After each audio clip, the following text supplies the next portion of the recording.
Essa semana nós temos algo dos maiores milagres da nossa história, que foi a abertura do Mar Vermelho, o Kriyat Yam Suf, quando os judeus saíram do Egito e agora eles se aproximam na frente do Mar Vermelho e dessa forma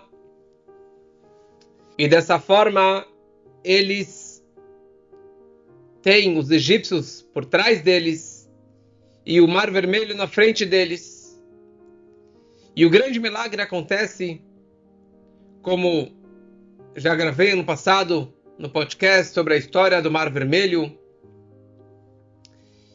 E o Mar Vermelho se abriu, os egípcios foram afogados no Mar Vermelho, e na sequência, os judeus cruzaram o Mar Vermelho e saíram.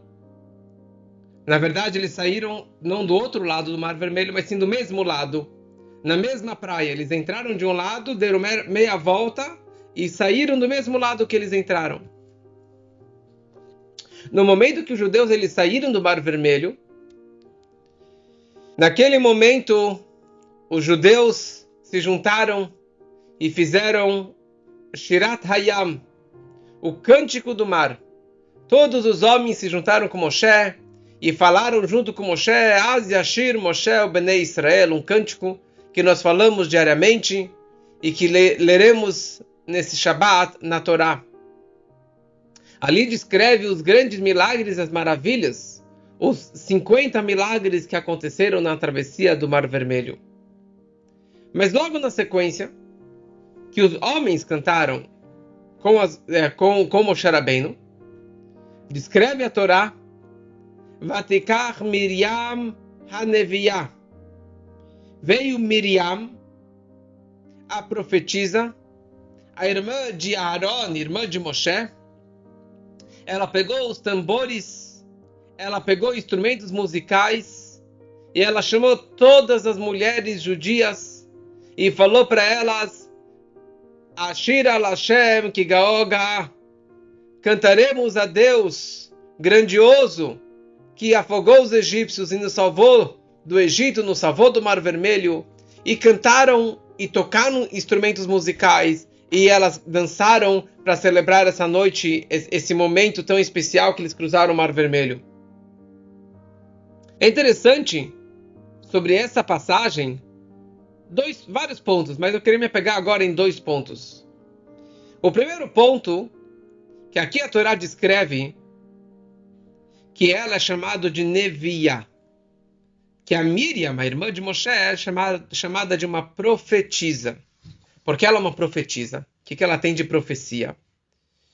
Então, na verdade, 80 anos atrás, 80 e poucos anos atrás, quando que o faraó fez aquele decreto que todo menino judeu que nascesse, ele deveria ser jogado no Nilo, porque eles viam nas estrelas que o líder judaico iria nascer e, na verdade, ele seria castigado com água. Então eles falaram, perfeito, vamos afogar esse líder, ou todos os meninos que nascessem, e dessa forma acaba a profecia das estrelas, apesar que as estrelas não erram, mas foi isso que os profetas e os videntes do faraó disseram a ele. Muito bom, como sabemos a história, que todos os meninos que nasciam eram jogados no Nilo. Quando o líder da geração, que ele se chamava Amram era neto de Levi, bisneto de Yaakov Avinu, era da tribo de Levi. Amram ele era o líder, porque sempre a tribo de Levi, que eram os líderes no Egito, porque eles nunca foram escravizados, o próprio faraó permitiu que os levitas eles pudessem realmente estudar Torá e manter as tradições e não serem escravos. Muito bom, mas o líder da tribo de Levi, que era na verdade, o líder de todos os judeus, esse Amram, ele era casado com a tia dele, que se chamava Yocheved. Quando ele escutou o decreto do faraó, e que todos os meninos que nasciam eram atirados no Nilo e eram assassinados de uma forma tão cruel. Ele falou, por que eu vou continuar tendo crianças? Por que eu vou continuar tendo filhos? Se amanhã meu filho vai ser assassinado, vai ser morto, vai ser afogado no Nilo. Eu prefiro separar da minha mulher, porque não tinha outros meios de não engravidar, que aliás, não é a forma mais correta, e não é a coisa mais correta que um casal deve fazer, evitar filhos, porque cada filho é uma brachá. Mas foi o que ele fez. Ele foi lá e divorciou da sua mulher, da Yocheved. No momento que ele se divorcia da sua esposa, imagina o Rebbe, o líder da geração, se divorciou da sua esposa para evitar mais crianças nascerem.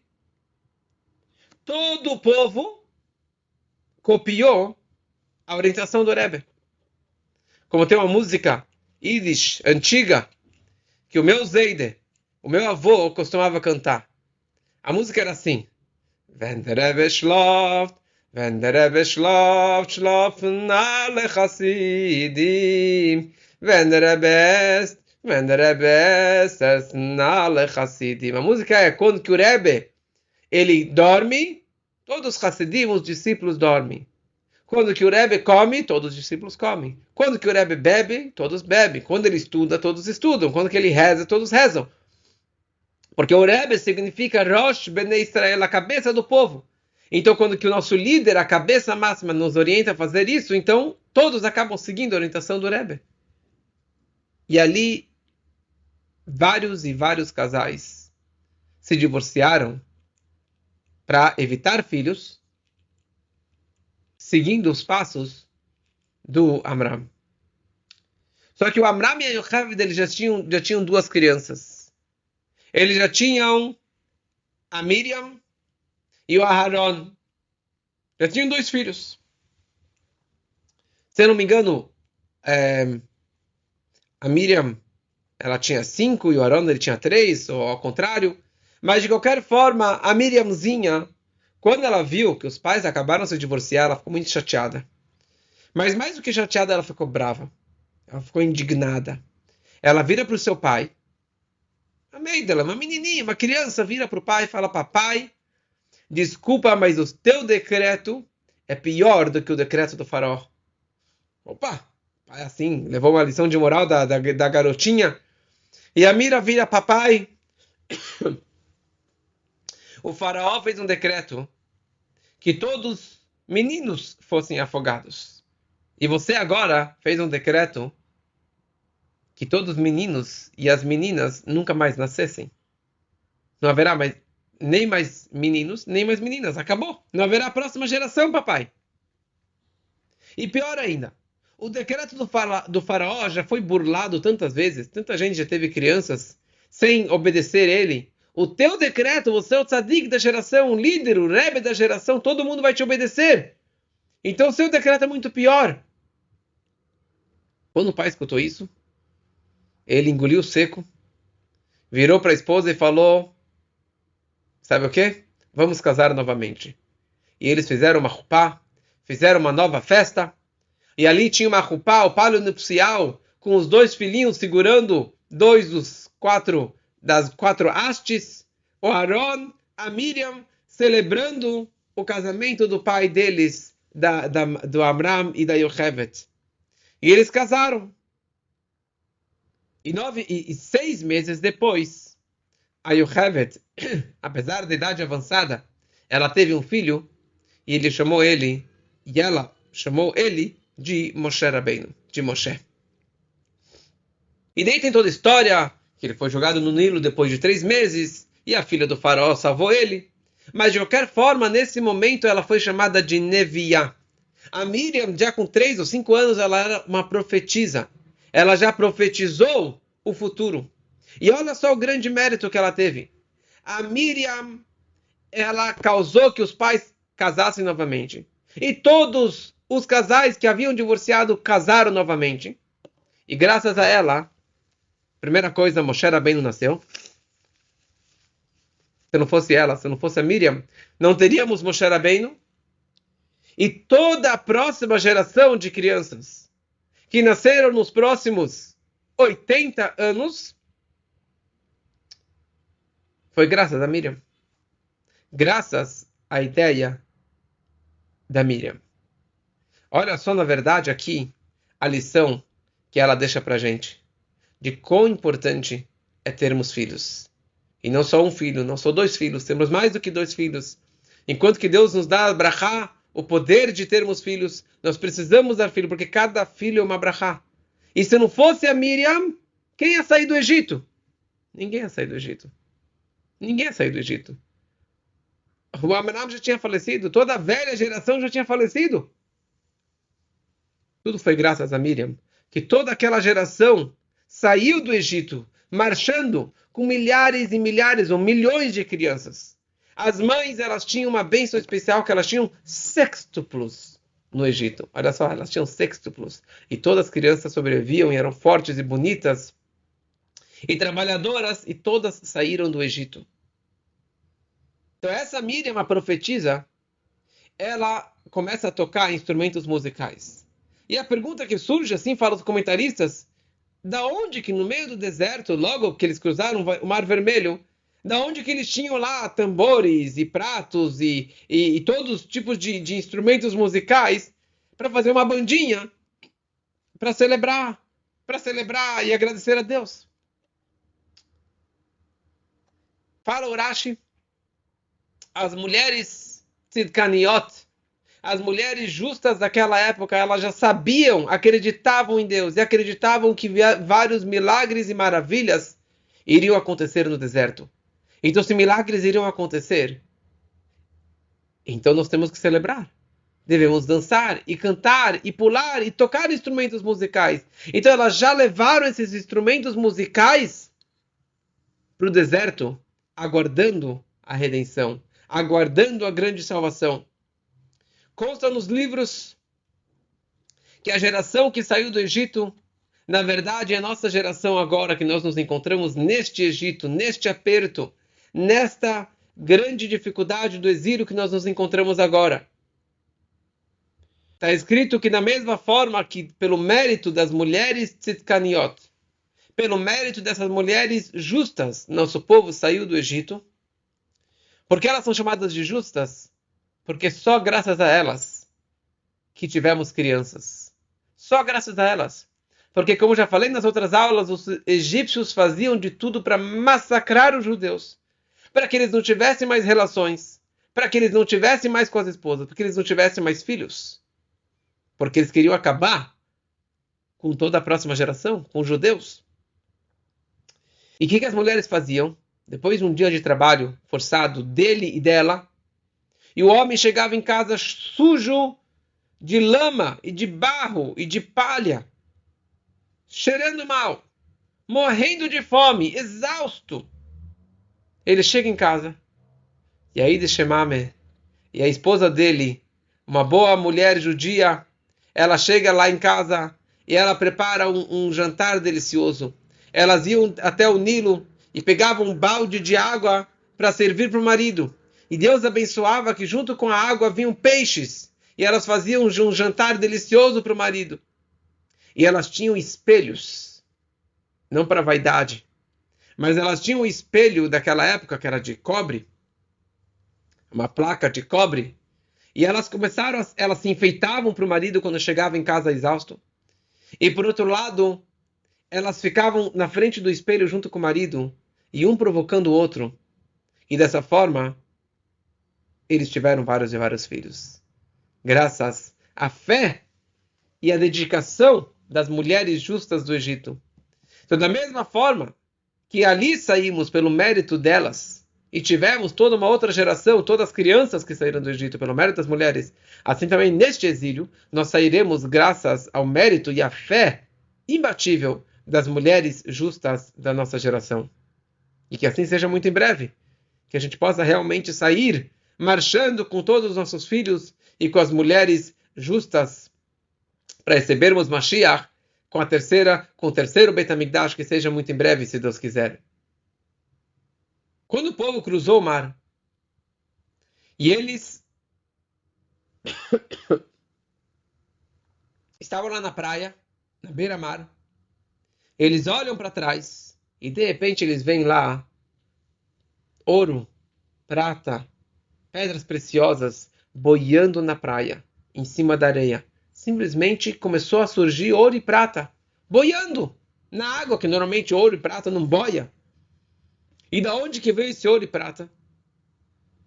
Os egípcios, eles tinham o costume, na época era o costume das guerras, para mostrar poder e riqueza.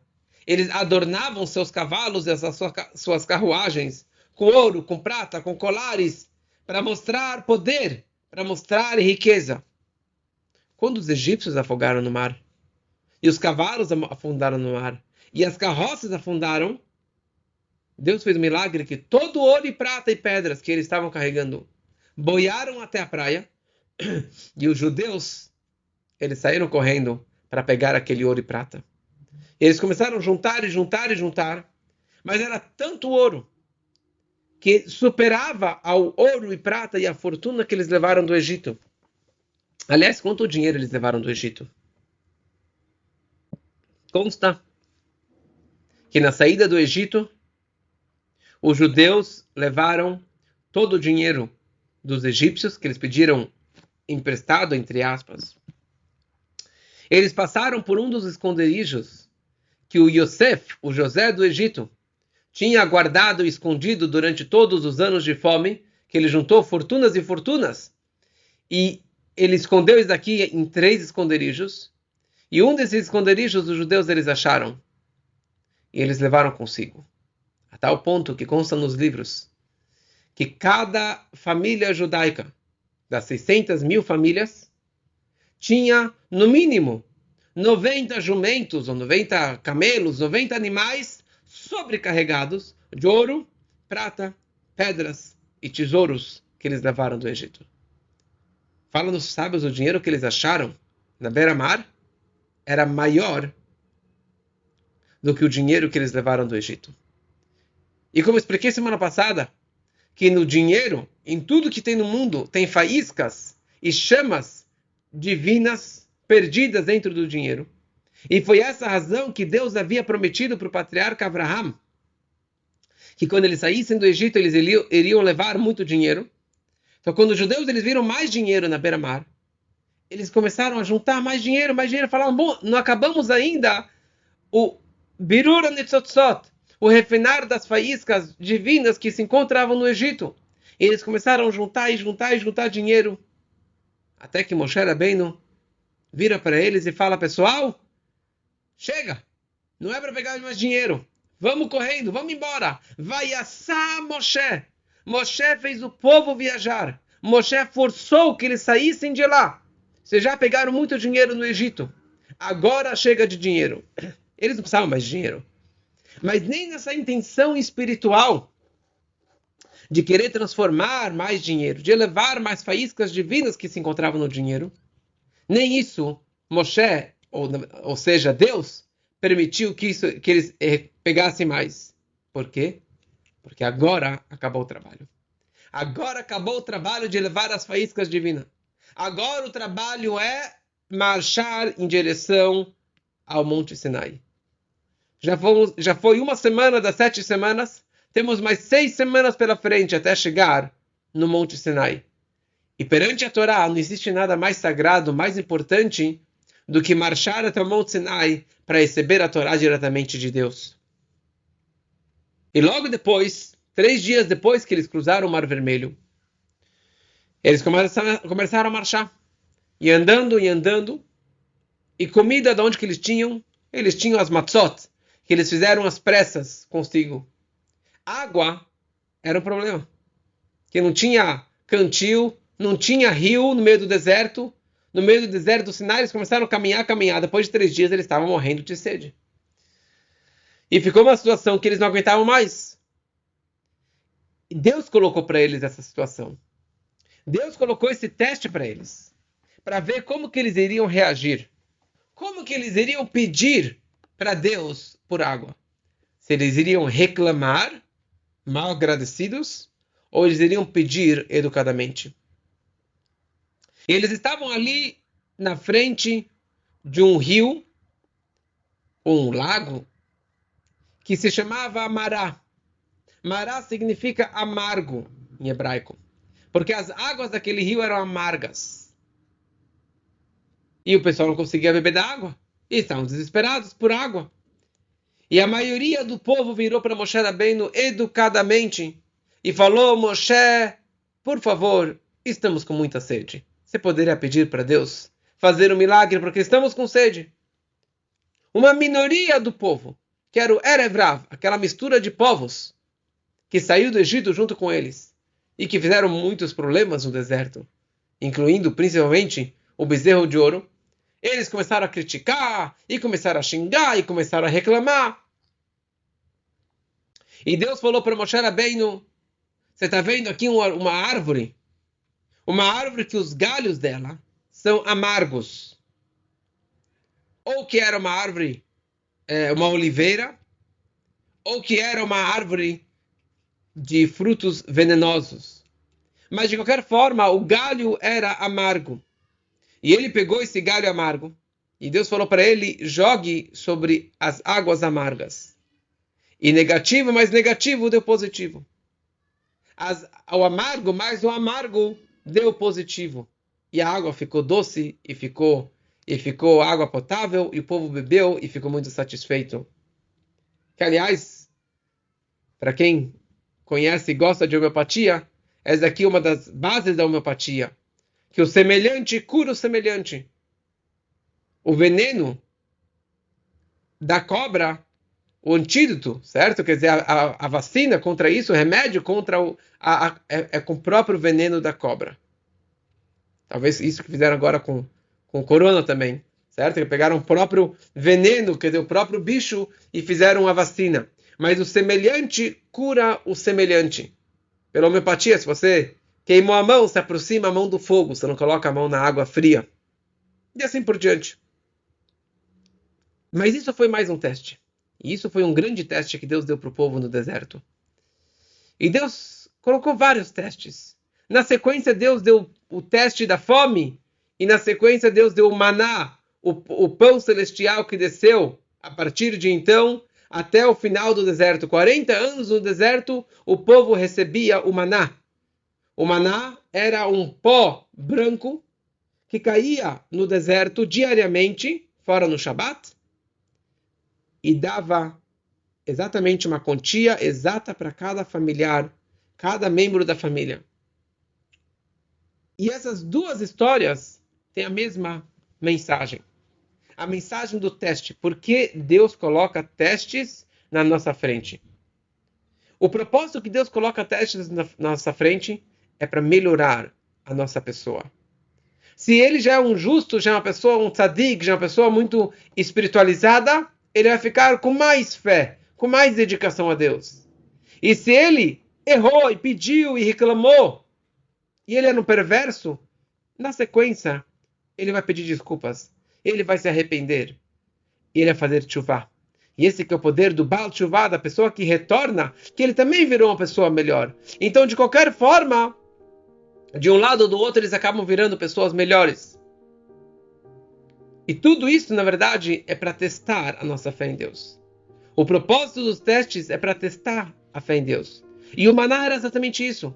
Porque eles não tinham comida na cesta, não tinha comida no freezer, não tinha comida para amanhã de manhã.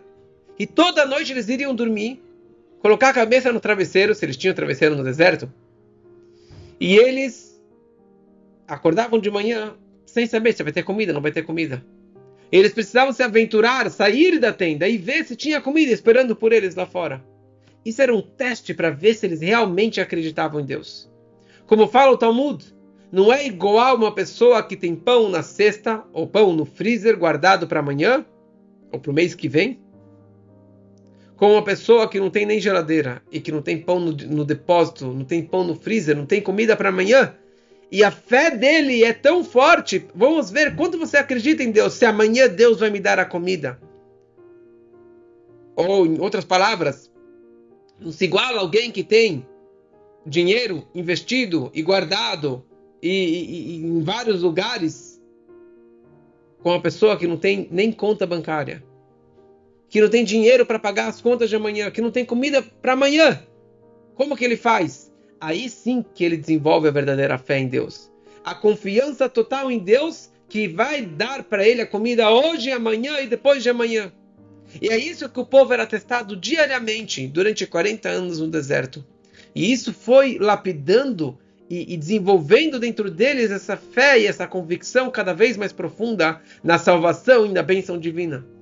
Então as pessoas que realmente acreditavam, os justos, os tzadikim, eles recebiam o seu maná na frente da sua tenda. As pessoas intermediárias recebiam mais afastado. E os perversos, essa mistura de povos que não acreditavam em Deus, eles recebiam a comida deles. Mas a porção dele ficava lá longe, alguns quilômetros de distância, até ele achar o pãozinho dele. Porque ninguém pegava o pão do outro. Estava como que etiquetado. E isso que é a lição da nossa paraxá. Essa é mais uma lição para a nossa vida, de quando que Deus coloca testes na nossa vida. Não se desespere, não entre em apuros. Se você fica doente, Deus nos livre. Se você não tem dinheiro, se você tem uma dificuldade, saiba que Deus está te testando. Ele está querendo ver como que você vai ultrapassar esse teste e como que você vai realmente continuar acreditando nele, porque cada vez você vai acreditar mais e que a gente possa realmente levar essas lições para a nossa vida e pelo mérito das mulheres justas, que possamos receber a vinda do Mashiach, que seja assim muito em breve, se Deus quiser.